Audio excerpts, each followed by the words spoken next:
Bismillahirrahmanirrahim. Assalamu alaikum dear students. Welcome to AZ International Publishing House. Today we are going to discuss Mathematics Class 1, Unit 1, and the Unit 1 is about whole numbers. Today we will discuss about numbers from 81 to 90. अब आप जितने भी numbers सीखेंगे इनको दिए गए boxes में numerals की फॉर्म में लिखना भी है। तमाम बॉक्सेस में जो नंबर आप सीखेंगे वो नंबर न्यूमरल्स की शक्ल में रिपीट कर देना है तमाम बॉक्सेस में। तो मैं जल्दी से आपसे कहता हूं कि आप रिकॉल करें, लास्ट टाइम आपने एक चीज़ सीखी थी, एक नंबर सीखा था सबसे लास्ट पे, जिसमें हमने कहा था कि जब हमारे पास 8 टेंस आ जाएं तो इसे क्या पढ़ते हैं? इसे पढ़ते थे, जल्दी से बताएं, 80। भाई इस तरीके से था ना, 8 टेंस और 0 वंस मिले तो क्या बना? 80। अब जल्दी से देखने, जैसे आपने पीछे अभी तक काउंटिंग सीखते आए हो ना कि ये पहले वाला नंबर 80 को शो किया, 1 साथ में मिला, तो जल्दी से बताएं क्या बनेगा? 81। क्या बनेगा?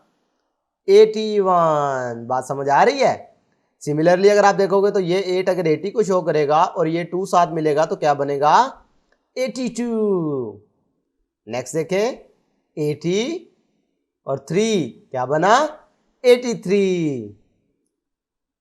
नेक्स्ट देखें, 8 शोज 80, 4 देखेंगे तो क्या बनेगा?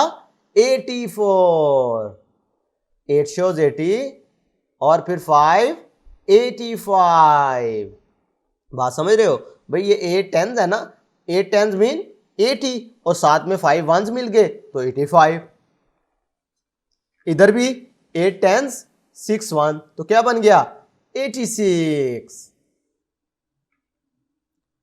आगे देखें, 87, 88, 89, 89 मीन 8 टेंस है और 9 इसमें वंस है, 89।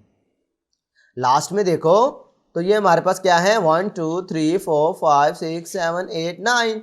भाई 9 टेंस है, 0 वंस है, इसका मतलब है ये 9 है और ये 0 1। 9 टेंस हो गए, 0 1, तो इसको हम क्या पढ़ेंगे? इसको हम पढ़ेंगे 90। बात समझ आ गई? भाई जैसा आपने 7 था उसके साथ 0 मिला तो बना 70, फिर 8 था तो उसके साथ 0 मिला तो बना 80, अब 9 है तो उसके साथ 0 मिला तो बना 90। तो प्यारे बच्चों, मैं उम्मीद करता हूं कि आप 90 तक काउंटिंग मुकम्मल सीख चुके होंगे। नेक्स्ट वीडियो लेक्चर में फिर मिलेंगे। अल्लाह हाफिज़।